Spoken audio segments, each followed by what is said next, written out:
Hey, what's up, everybody? So I just wanted to make a video with the some of the tweets that people were putting out that made a lot of sense. And Oscar Valdez fought a beautiful fight, very technical, very disciplined against the much stronger champion Berchelt. And here on Twitter from Mac Old Trout Ross, can we please abandon it's the corner's responsibility to pull out their boxers?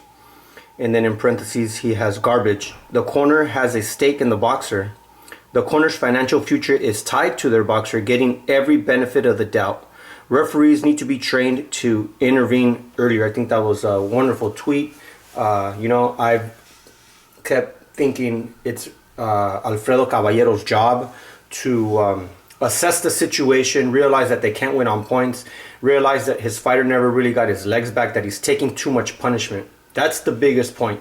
He's taking too much punishment. You need to save your fighter, and this kind of helps me realize that it not just Alfredo Caballero's job, but also the referee, part of the commission there in Nevada. So that was one tweet. I'm gonna go through a couple tweets that I really liked, and this one's from Barbosa Box.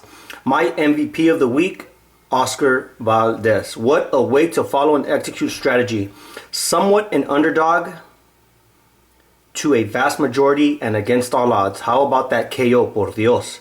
We didn't have the fight of the year, but maybe the KO of the year. And now the new WBC 130 champion of the world. That's from Barbosa Box. And then Salvador Rodriguez, who's with ESPN, he says, our Berchelt nunca apareció. He never appeared. Que tuvo mala estrategia. He had a bad game plan.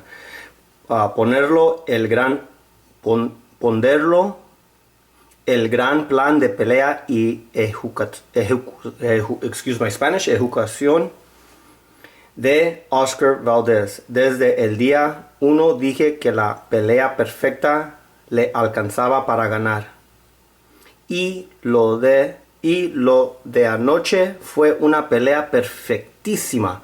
Sinceramente no esperaba esta definición. That's Salvador Rodriguez, who goes by Chava ESPN on Twitter. He works for ESPN.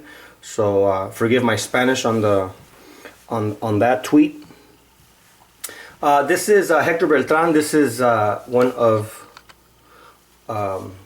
the several trainers of Virgil Ortiz Jr. from Dallas, Texas, who's scheduled to fight March 20th in Fort Worth. And he said, Valdez fighting smart.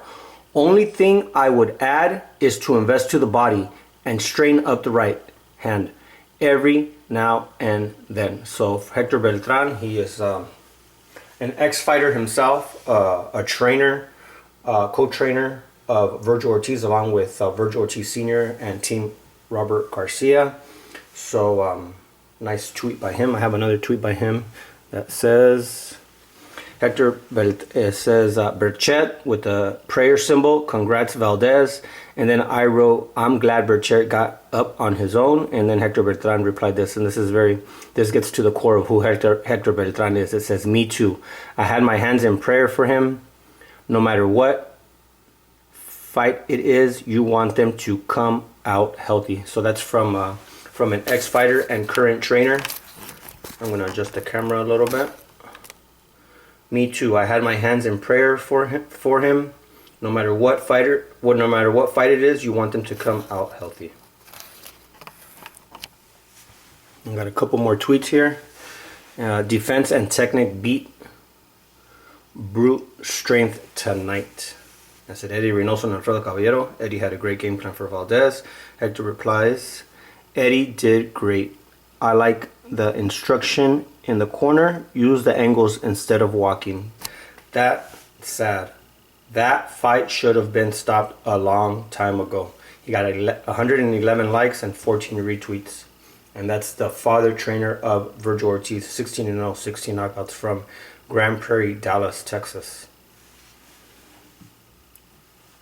Got some replies. He was dazed since the 4th round, and when he said "Ya valió verga," "Ya valió verga" means, we're screwed.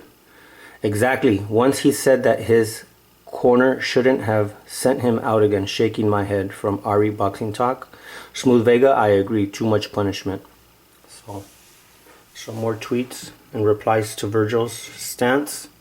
And that's all I have for now. So, I just wanted to come on and show some of the tweets because the ropes actually helped Berchelt from falling down. So he got a standing 8.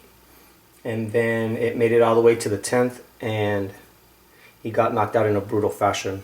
It was pretty much the last second of the 10th round. I might be mistaken. It might have been the 9th.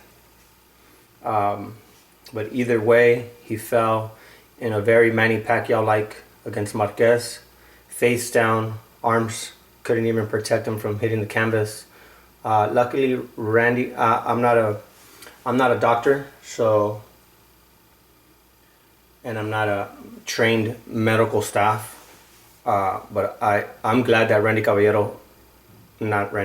Alfredo Caballero jumped into the ring and turned him over right away. You could see that he was breathing, but it seems that if Alfredo would not have intervened, they would have left him face down, pretty much just like they did to Manny Pacquiao, and wait for him to regain consciousness.